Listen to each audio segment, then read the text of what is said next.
কার্যক্রম নিষিদ্ধ আওয়ামী লীগ আবারও মাঠের রাজনীতিতে ফেরার প্রস্তুতি নিচ্ছে, এমন আলোচনা চলছে রাজনৈতিক অঙ্গনে। দলটির লক্ষ্য জামাতে ইসলামী ও জাতীয় নাগরিক পার্টি এনসিপিতে বাড়তে থাকা প্রভাব ঠেকিয়ে নিজেদের জায়গা পুনরুদ্ধার করা। সংশ্লিষ্ট সূত্রগুলো বলছে, আওয়ামী লীগ মনে করছে বর্তমান রাজনৈতিক পরিস্থিতিতে একটি অংশের মানুষ বিকল্প রাজনৈতিক শক্তি খুঁজছে।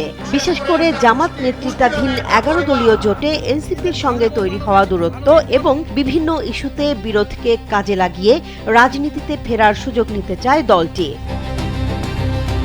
এরই মধ্যে তৃণমূলের নেতাকর্মীদের সংগঠিত হওয়ার বার্তা দেয়া হচ্ছে বলে জানা গেছে। বিভিন্ন এলাকায় ঝটিকা মিছিলের মাধ্যমে নিজেদের উপস্থিতি জানান দেওয়ার চেষ্টা করছে আওয়ামী লীগ ও নিষিদ্ধ ছাত্র সংগঠনের নেতাকর্মীরা। তবে এসব কর্মসূচিতে আইনশৃঙ্খলা বাহিনীর প্রতিক্রিয়া এবং সরকারের অবস্থানের ওপর নির্ভর করবে দলটির পরবর্তী কৌশল।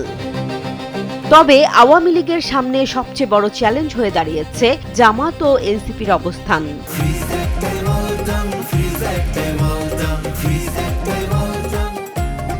দুটি দলই জানিয়েছে, জুলাই গণহত্যার বিচার শেষ না হওয়া পর্যন্ত আওয়ামী লীগের রাজনীতিতে ফেরার সুযোগ নেই। তারা বলছে, আওয়ামী লীগ মাঠে নামার চেষ্টা করলে প্রতিরোধ করা হবে। রাজনৈতিক বিশ্লেষকদের মতে, শুধু পুরনো নেতৃত্ব বা আগের কাঠামো নিয়ে আওয়ামী লীগের ফিরে আসা কঠিন।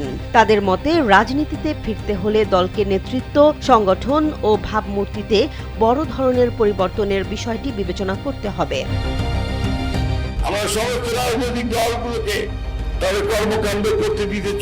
অন্যদিকে বিএনপির বক্তব্য নিয়েও তৈরি হয়েছে নতুন আলোচনা। বিএনপি মহাসচিব মির্জা ফখরুল ইসলাম আলমগীর সব রাজনৈতিক দলকে কর্মকাণ্ডের সুযোগ দেওয়ার কথা বললেও তিনি আওয়ামী লীগের নাম উল্লেখ করেননি। এ নিয়েই প্রশ্ন উঠেছে, সব দলের তালিকায় কি আওয়ামী লীগ রয়েছে? 6 ঋতুর দেশ তো, ঋতুও বদলায়, ভোটও বদলায়, আমার কিছু করার নেই। সব মিলিয়ে বাংলাদেশের রাজনীতিতে এখন নতুন হিসেব নিকেশ। আওয়ামী লীগ কি সত্যিই মাঠে ফিরতে পারবে, নাকি জামাত এনসিপির প্রতিরোধে সেই চেষ্টা থেমে যাবে, সেদিকেই নজর রাজনৈতিক মহলের। জেসমিন জাহান, কালবেলা।